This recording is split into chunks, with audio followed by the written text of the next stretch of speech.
dito.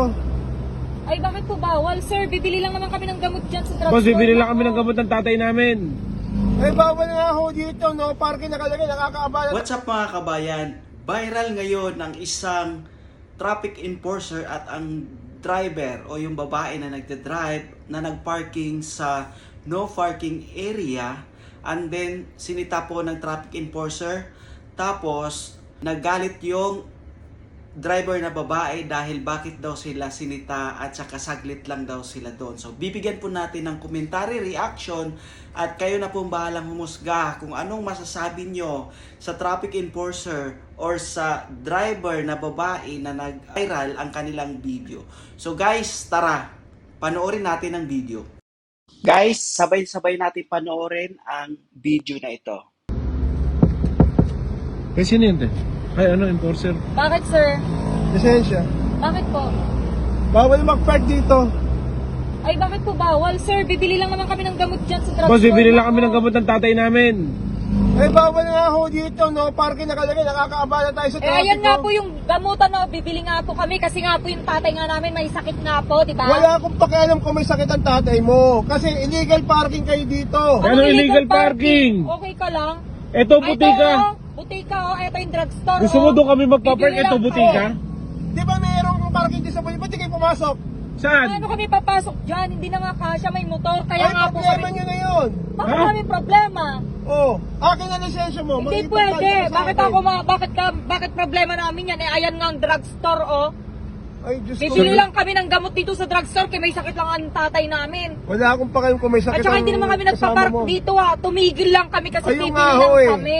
Tumigil, tsaka parking, isa lang Saka yun. boss, hindi naman namin iiwanan to na wala walang pa laman kami eh. Nandito naman kami oh. Kanina may nagparada doon. Kanina may nagparada sa likod. Hindi mo sinita kami. Sisitahin mo. Ganito, Segundo i-explain lang. ko ha. Ang linaw, di ba nakalagay no parking? Nagpark pa rin kayo. Kaya nga namin nilalagay ng no parking.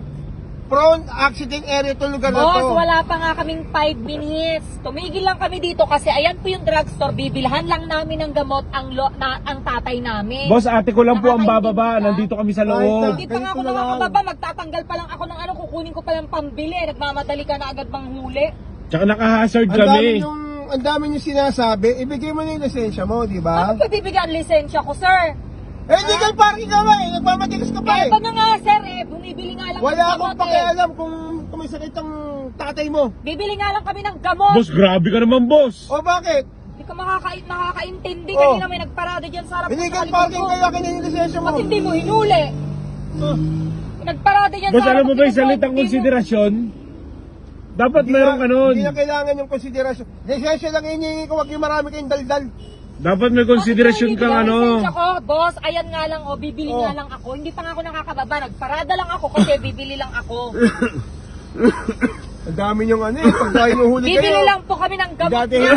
tatay niya mo po. eh. Ano yun? Nakikita Ganito mo po lang ba? tayo, lisensya mo lang ang kailangan ko. Dadahilan pa, wala palang ano tong taong to eh. O, bakit? Kanina may nakaparada dyan, hindi niya hinuli. Nasa likod ko, hindi niya hinuli. Sasabihin mo Ano, pa. Ano hindi boss, natin may ano ka? nakikita May kung pinipili sakit. ka lang? May pinipili ka? Wala akong pinipili. Namimili Lisensya ka, lang hinihingi kamo. ko. Pag magarang Bakit sasakyan, mo? di mapaparahin. Kaya Sobra nga eh, kayo, kanina ah. may nakaparada dyan sa harap tsaka likod, di niya hinuli. Kami pa sobra? Ha? Kami pa sobra? Talaga? Ay, yung Bawal magarang magpag sasakyan dito. kanina, hindi mo pinara. Alam mo, sumasakit yung Bibili lalamunan nga ko. lang po kami ng gamot. Sumasakit yung Nakakaintindi ka lalamunan ba? ko. Ang dami yung sinasabi. Bibili Lisensya nga lang kami. Bakit ko bibigay sa'yo ang lisensya ko? Sige na. Lisensya lang mo hinihingi ko. Ibigay niyo na yung lisensya para, di ba? Oh, Grabe naman kayo. oh, di ba? Sige, Akin pero ang lisensya! lisensya ako kita dyan. Kala mo ha. Sige, kita tayo sa opisina. Sa'yo, bigay mo na yung lisensya niyan, te. Ay, mo. Hindi kita huhuli. Eh, Yan. ano? Sumunod Tignan ka sa natin akin. kung sino matatanggal dyan. Ayos ka ha. So ayun guys, nakita po natin yung video na nag-viral sa TikTok, which is sinita ng traffic enforcer si ate dahil nag-parking nga doon sa no parking area. So ayun nag-viral ang video at sinita ng traffic enforcer na bawal mag-parking dyan at kinukuha yung lisensya. Then itong si ate nagmamatigas at ang sabi ay kararating lang daw niya doon at saka malapit lang daw yung pharmacy dahil bibili sila ng gamot at may sakit ang kanyang tatay. So, based on my reaction on this video, so guys, para sa akin, so, may mali si ate kasi nga pag sinabing no parking at all. Regardless kung ano man ang iyong reason, bawal po yan. Yes.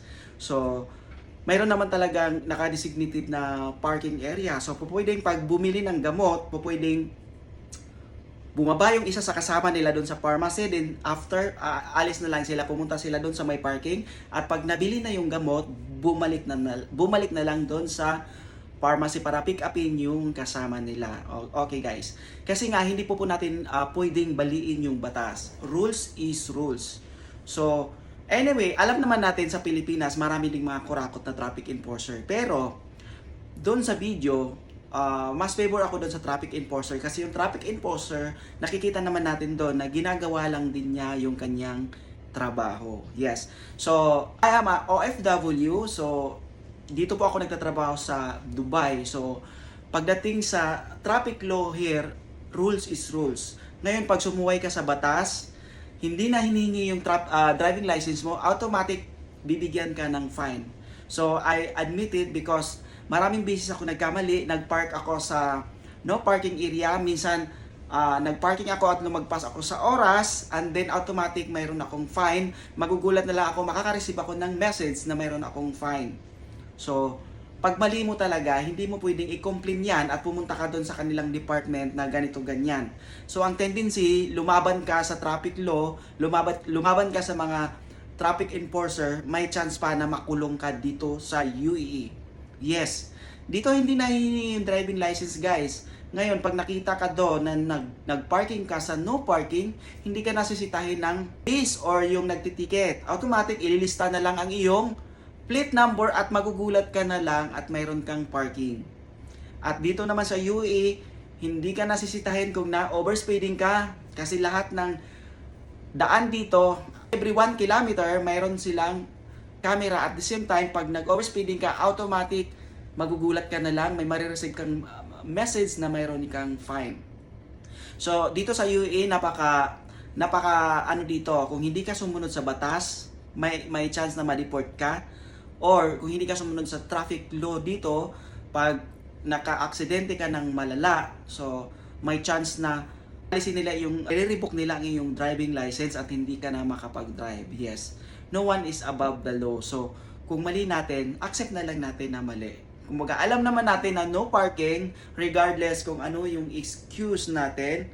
So, mayroon pong nakadesignated na parking area. So, kung wala, so, para sa akin, for my advice or my own opinion, so since marami kayo, so ganun, usually guys, ganun ang ginagawa kasi namin, lalo na pag marami kami nakasakay at dong area na yun, walang parking. So ang ginagawa namin, pinapababa namin yung kasama namin, siya yung bumili at ako ay mag-drive papunta dun sa may vacant parking. Ngayon, pag nabili na po yung gusto naming bilhin, iikot ako at babalikan ko yung kasama ko sabay pick up. So ganun lang po. So sana, dahil mayroon tayong driving license, kung ayaw natin na magkaroon ng fine, sumunod tayo sa batas ng traffic law para hindi tayo magkaroon ng fine, para ma-avoid natin yung fine. Kasi guys, dati napaka-reckless ko, wala namang nakakita, wala namang nakapanood, then later on nagkakaroon ako ng fine. So, at the end of the day, pag nag-renew ako ng aking sasakyan, hindi ko ma-renew gawa ng andami kong violation, which is kailangan ko munang bayaran lahat yung aking violation para lang ma-renew yung aking mulkiya, yun yung lisensya ng aking sasakyan. Yes. Kasi every year po yun nire-renew dito. So, kung ako yung tatanungin nyo, so, sabi ng iba, magkaiba yung batas ng Pilipinas, magkaiba din yung batas ng UAE, guys. So, mapa-Pilipinas man yan, mapa-UAE ka man, kung may disiplina ka at alam mo sa sarili mo na bawal, yes, so, kailangan nating sumunod. Ngayon, kung hindi ka susunod, kung marami ka naman pambayad sa fine, why not? Okay lang, marami akong pera, marami akong pambayad sa fine. Pero, kung manghihinayang naman tayo sa pera natin, na magkaroon tayo ng fine, nanghihinayang tayo sa pera natin, so, kailangan nating sumunod sa traffic law. Yes, ganun lang po yun. So, hindi yung lalaban ka pa, sisigaw-sigawan mo pa. Guys, believe me, kung ganyan ang gagawin mo, kung nandito ka sa UAE, although magkaiba yung batas sa Pilipinas, magkaiba yung batas dito sa UAE, pero kung ganong ginagawa mo, nasasagot-sagot ka sa traffic enforcer dito sa UAE, automatic guys, believe me, nasa kulungan ka na. Yes.